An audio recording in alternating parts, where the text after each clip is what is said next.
ఇది part 2. Part 1 చూడకపోతే చూసేయండి. ఎప్పుడు సైలెంట్ గా ఇంట్రోవర్ట్ గా ఉండే ఆ అమ్మాయి మనోడి దగ్గరికి వెళ్ళి నేరుగా అతని టై పట్టుకుని లాగి నీకు నేనంటే పడదా ఏంటి అని అడుగుతుంది. మనోడు షాక్ అయి టై లాక్కుంటూ అసలు ఏం చేస్తున్నావు నువ్వు అని ప్రశ్నిస్తాడు. దానికి ఆమె నవ్వుతూ నాకు నచ్చిన వాళ్ళతో నేను ఇలాగే ఇంటరాక్ట్ అవుతాను అని ఓపెన్ గా చెప్పిస్తుంది. అతను ఆమె లవ్ ని ఎలా ఫేస్ చేయాలో తెలియక ముఖం పక్కకి తిప్పేసుకుంటాడు. ఆ క్యూట్ అండ్ సీరియస్ లుక్ చూసి ఆమె నువ్వు సీరియస్ గా ఉన్నప్పుడు చాలా ఫియర్స్ అండ్ హాట్ గా ఉంటావు అని కాంప్లిమెంట్ ఇస్తుంది. మళ్ళీ అతని టై లాగి నాకు నీలాంటి ఎక్స్ప్రెషన్ లెస్ గాయస్ అంటేనే ఇష్టం అని ఫ్లర్ట్ చేస్తుంది. మనోడు మళ్ళీ టై లాక్కుని అక్కడి నుంచి వెళ్ళిపోబోతూ ఉంటే ఆమె ఫుల్ కాన్ఫిడెన్స్ తో రేపు నువ్వే నా దగ్గరికి వస్తావు చూడు నీకోసం వెయిట్ చేస్తా అని రఫ్ గా చెప్తుంది. నిజానికి అతడి లుక్స్ అండ్ పర్సనాలిటీకి ఆమె ఫుల్ గా కనెక్ట్ అయిపోతుంది. తెల్లవారి పొద్దున్నే ఆమె న్యూస్ పేపర్ చదువుతూ ఉండగా డోర్ బెల్ మోగుతుంది. డోర్ తీసి చూస్తే మనోడే అక్కడ నిలబడి ఉంటాడు.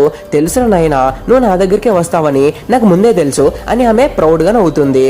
మనోడు మాట్లాడకుండా ఒక కార్డు ఆమెకి ఇవ్వబోతాడు. కానీ ఆమె ఆ కార్డు తీసుకోకుండా అతన్నే పైనుంచి కింద దాకా స్కాన్ చేస్తూ నన్ను అట్రాక్ట్ చేయడానికైనా ఇంత హ్యాండ్సమ్ గా రెడీ అయ్యి వచ్చావు అని ఏడిపిస్తుంది.